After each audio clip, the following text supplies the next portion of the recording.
Welcome to The Explainer. Today we are cracking open a totally monumental 1500-year-old text, the Mahaprajna Paramita Sastra, written by the legendary sage Nagarjuna. We're going to dive deep into a genuinely fascinating revelation. We're going to look at how the ancient, terrifying demons described in these foundational Buddhist texts aren't actually spooky monsters hiding in the dark. Instead, they are incredibly profound, razor-sharp psychological insights into the human mind. So get ready, because this is going to completely shift your perspective. Here's the roadmap for our deep dive today. We'll be uncovering 1. What is the true demon? 2. The 4 Maras of wisdom. 3. The trap of forsaking roots. 4. Getting lost in practice. And 5. The hurdle of discord. We'll break it all down step by step. All right, let's jump right into section 1. What is the true demon? Myth-busting the mind. I want you to actively engage with this for a second. When you hear the word demon, what exactly pops into your head? You're probably visualizing supernatural monsters, right? Red skin, giant horns, maybe carrying a pitchfork. Basically, a classic horror movie villain. But what's amazing is that this ancient text completely turns that idea on its head. Nagarjuna actually gives us a very specific definition right in the source material. A demon, or a Mara, is fundamentally defined as a snatcher of life, and, more importantly for us today, a snatcher of the life of wisdom. So a demon is simply anything, literally anything, that steals your wisdom and creates an obstacle on your path to ultimate enlightenment. It's not a literal monster under the bed, it's a hindrance. Moving right along to section 2, the 4 Maras of wisdom, the taxonomy of the mind. Okay, so let's dive into how Nagarjuna systematically breaks down these hindrances into 4 Maras. First up, we have the afflictions. These are the 108 or even up to 84,000 mental afflictions. Think things like greed and anger. Second, the aggregates. This is just our basic physical and mental existence, right? Our forms, our feelings, and our perceptions that constantly bind us. Third is death, which represents the harsh reality of impermanence constantly breaking the continuity of our lives.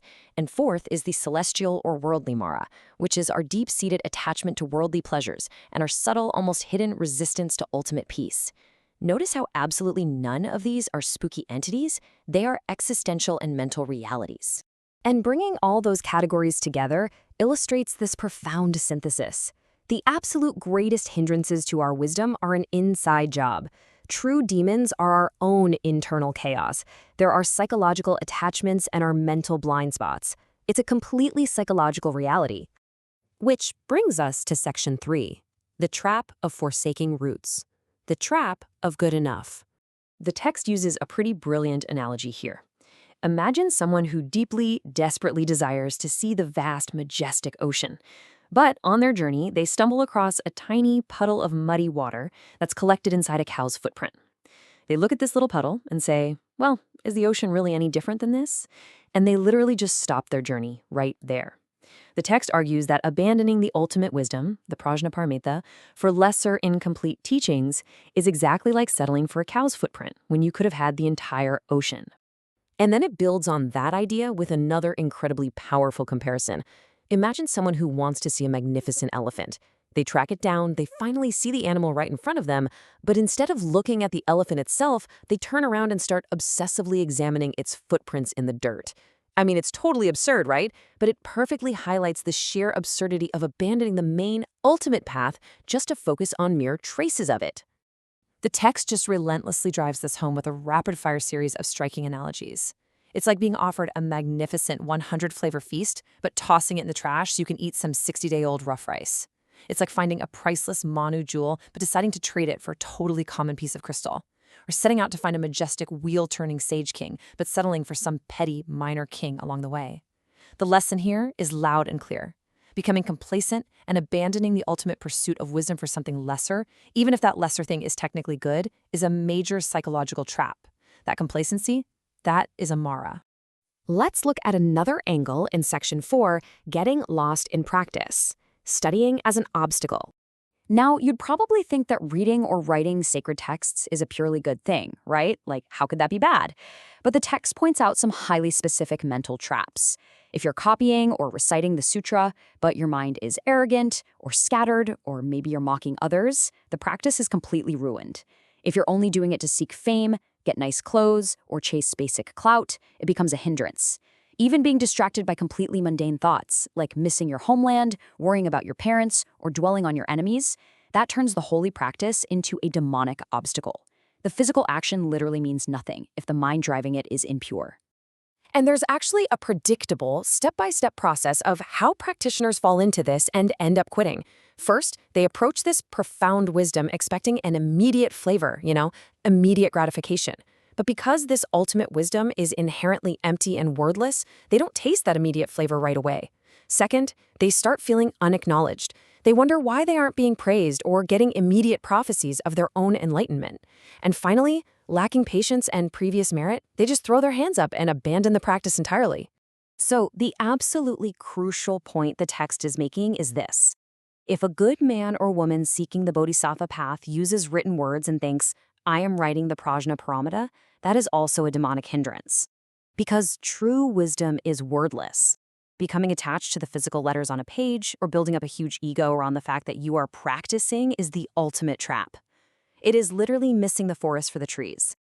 Which takes us to our final part. Section 5, the hurdle of discord. Interpersonal conflict. So, wisdom isn't just transmitted in a vacuum, right?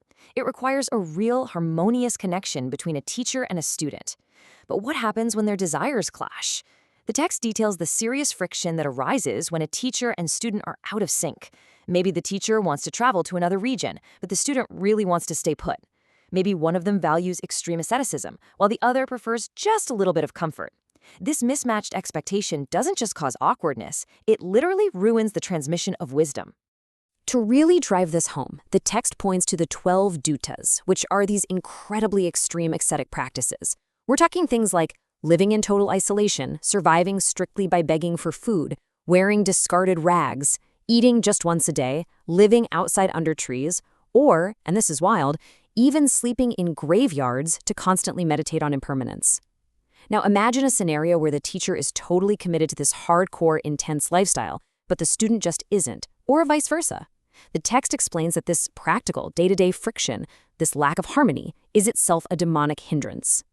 Ultimately, unmatched dedication and practical discord block the path entirely. It's wild to think about, but every day, human relationship issues, just simply not getting along or not sharing the exact same lifestyle goals, are framed as being just as dangerous to attaining enlightenment as your own internal mental chaos. We'll wrap up the explainer with this incredibly provocative final thought straight from the Sastra. The Prajna Paramita has no sign of being spoken, no sign of words or meanings, and no sign of anything to be attained. I really want to leave you to ponder that profound riddle. All of these obstacles, all of these demons we've talked about today, are ultimately blocking us from attaining a wisdom that, in the very end, has absolutely nothing to attain. So, what does that mean for your own path? Thank you so much for joining me on this explainer, and keep questioning what you think you know.